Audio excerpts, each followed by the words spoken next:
Hey everyone, I just want to talk to you today about iron infusions and how those work. So iron infusions are pretty common among people who have ulcerative colitis or Crohn's disease because we have serious internal bleeding and sometimes we develop anemia.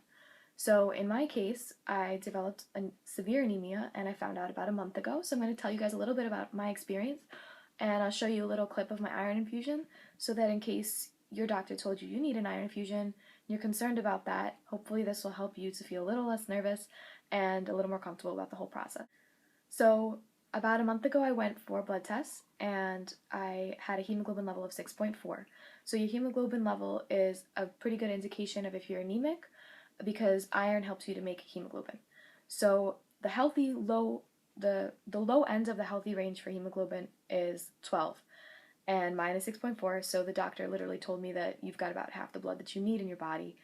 And this explained a lot for me because for that past month or two, I had been severely flaring, but on top of the flare and on top of all those symptoms, I had severe nausea, I had just horrible fatigue, I was taking naps almost every day, and I had chest pain and shortness of breath, which is a really serious symptom because iron, when you're very severely anemic, this can actually lead to heart problems as well. I was not aware of that. But yeah, that's a good reason to get your levels tested very often, or even if you think you have a problem. So the doctor called me and she said, your hemoglobin level is very low, you may need a blood transfusion. And upon speaking with her further, she said because the blood loss was so gradual, that I could do iron infusions instead. So she set me up with a hematologist the next day. He went over my medical history and he basically confirmed what the gastroenterologist said, that I needed the iron infusions, and he set me up with those that same day, which was great. So the way the iron infusion works is that they have a specific form of iron that they give you.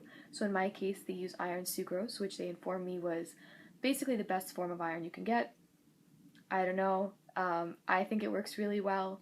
So it really just depends on what your doctor decides to give you. Well, in my case, I was in an infusion center and they place your IV, they give you fluids, and then they give you the iron, they give you some more fluids, and that's it, you're done. The iron sucrose takes only about 30 minutes.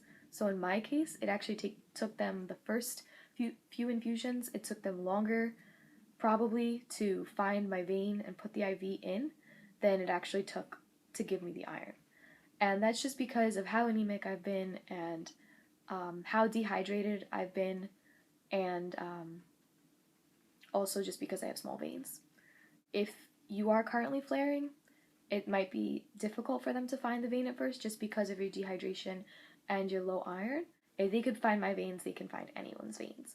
So that part wasn't the most pleasant part, but you get through it and then you have your iron and you don't even notice that it's happening. The other thing that they do while you're there is they check your blood. So each time that I go, they take a little sample of blood and they check to see if I'm improving.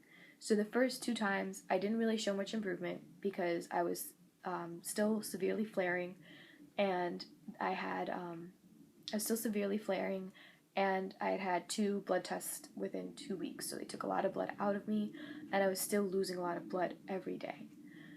By the third infusion, I showed a little bit of improvement. After that, I started prednisone, so that helped control my flare a little bit and controlled the bleeding, and I started showing much more improvement. So as of my last infusion, I was up at about 9 points of hemoglobin. So I'm definitely still anemic, but that is so much improved from 6.4. This is after going every week for iron infusions. So it's not an immediate thing, it is a very gradual process. I spoke with the hematologist last time I was there. I speak with him every time I'm there. And he informed me that I still need to do a couple more appointments. They want to get me up into the healthy range before they, let me stop going. So I do have a couple more appointments scheduled for the next month. But he says that seeing as I'm improving about a point every time on my hemoglobin levels, and I'm improving in other measures too. So I'm improving with ferritin and my total blood volume. All of that is really looking really good, so hopefully I'll be able to stop, and once I hit remission, I won't need this anymore. I'll show you a little bit of footage from my infusion and how that works. And again, it's nothing to be scared of. It's a really great thing. You'll feel a lot better afterwards. So if you have to do this, again, don't be worried. It's gonna go well, and you're gonna feel a lot better afterwards. All right, feel better. So that's the iron. It's a beautiful brown color.